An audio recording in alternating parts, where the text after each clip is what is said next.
Good morning student. Today we will read second chapter of SST. Chapter name is पृथ्वी की गतियाँ, movements of the earth. इस chapter में हम पढ़ेंगे कि पृथ्वी कौन सी गतियाँ हैं। पृथ्वी की दो गतियाँ होती हैं, एक घूर्णन, दूसरी परिक्रमण,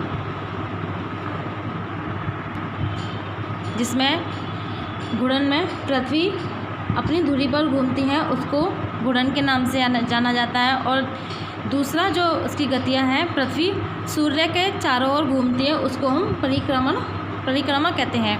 आपको बताइए दिन और रात क्यों होते हैं? क्योंकि पृथ्वी सूर्य के चारों ओर चक्कर लगाते हैं, इसी कारण दिन और रात रहते हैं। सूर्य अपनी जगह पर स्थिर रहता है, सूर्य नहीं घूमता, बल्कि पृथ्वी सूर्य और चंद्रमा के चारों ओर घूमती है। Now let's read.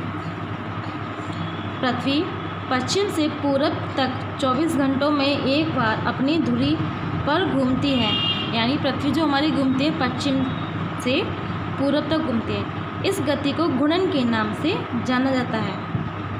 जब यह अपनी कक्षा में घूमती है, तब यह सूर्य के चारों ओर भी घूमती है। यह एक परिक्रमा करने में 365 बटे 1/2 दिनों का समय लेती है। यानी कि ये जो सूर्य के चारों ओर परिक्रमा करने में जो टाइम लेती है, वो 365 1/4 यानी कि पूरे साल का समय लेती है। देखिए नेक्स्ट इज घूर्णन, ये रोटेशन। पृथ्वी अपनी धुरी पर घूमती है, यानी कि पृथ्वी की धुरी है, ये पृथ्वी इसी पर घूमती है। धुरी एक काल्पनिक रेखा है जो उत्तरी ध्रुव से होते हुए पृथ्वी के केंद्र से गुजरकर दक्षिणी ध्रुव तक जाती है।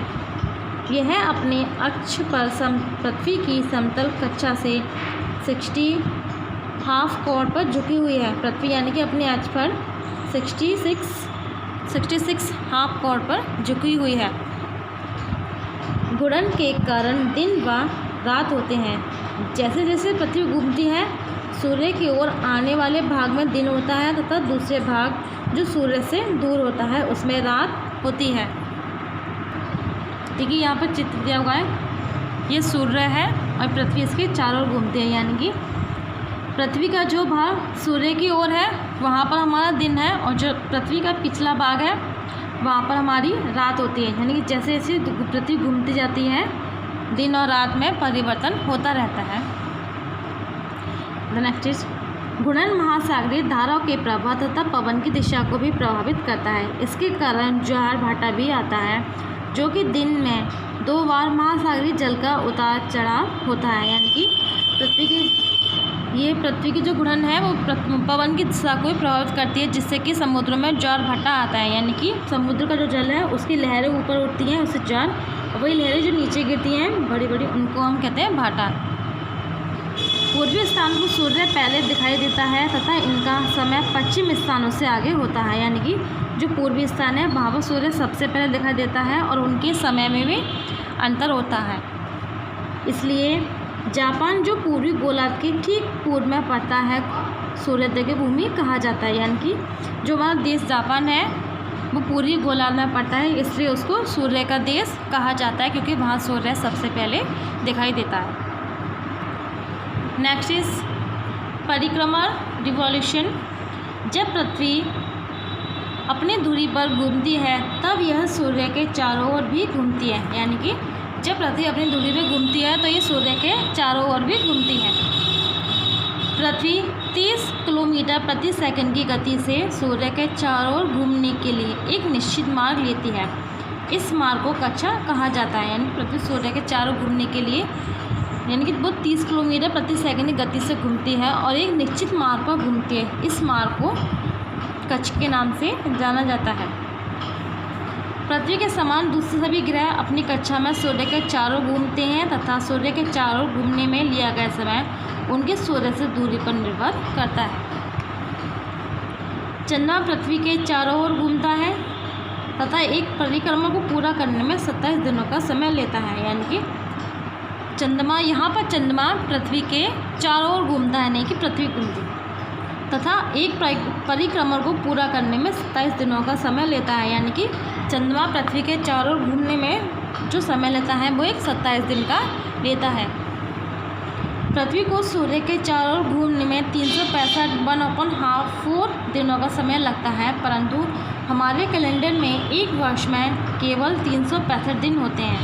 अतः हम 1/4 दिन का क्या करते हैं? देखिए, अब वैसे तो कैलेंडर में जो होते हैं हमारे 365 दिन होते हैं, लेकिन जो पृथ्वी अपना चक्कर पूरा करती है वो 365 1/2 दिनों में करती है। अब हम इस 1/2 का क्या करते हैं, अब हम ये जानेंगे। देखिए, दिन का यह 1/4 भाग जोड़ा जाता है तथा 4 वर्ष के बाद जब एक पूरा दिन बन जाता है तो उस दिन को एक विशिष्ट वर्ष के फरवरी माह में जोड़ा जाता है। यानी कि ये जो हमारा 1/4 भाग है उसके 4 सालों का टाइम जोड़ा जाता है और उससे हमारा एक दिन बनता है जिसको हम फरवरी में जोड़ देते हैं।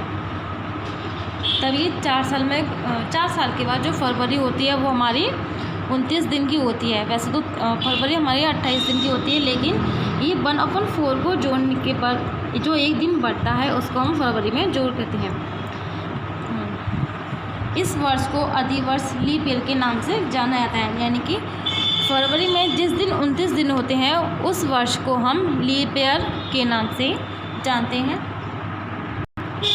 नेक्स्ट हमारा ऋतु है सीजन्स। पृथ्वी द्वारा सूर्य के चारों घूमने के कारण तथा पृथ्वी की धुरी के झुकाव के कारण ही ऋतुएं बनती हैं। पृथ्वी अपने अक्ष पर 30 1/2 की कोण पर झुकी होती है। जब पृथ्वी का एक भाग सूर्य की ओर झुका होता है तो दूसरा भाग सूर्य से दूर होता है।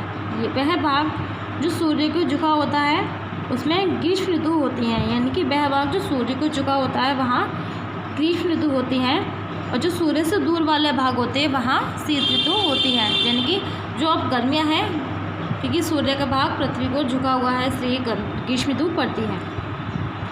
ऋतुएं मुख्य रूप से 4 प्रकार की होती हैं: ग्रीष्म ऋतु, शीत ऋतु, वर्षा ऋतु तथा बसंत ऋतु।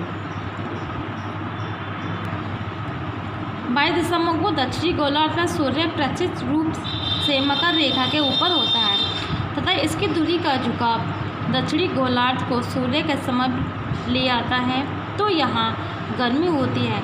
इस प्रकार इस समय के दौरान उत्तरी गोलार्ध में शीत संक्रांति होती है।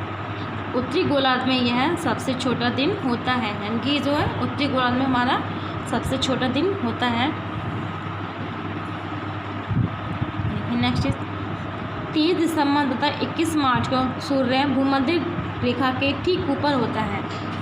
इन दोनों पृथ्वी पर बसंत ऋतु तथा शरद ऋतु होती है।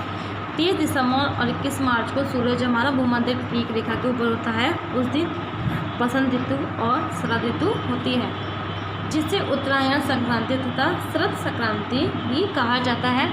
Chapter is finish. I hope you all are understand this chapter and thank you.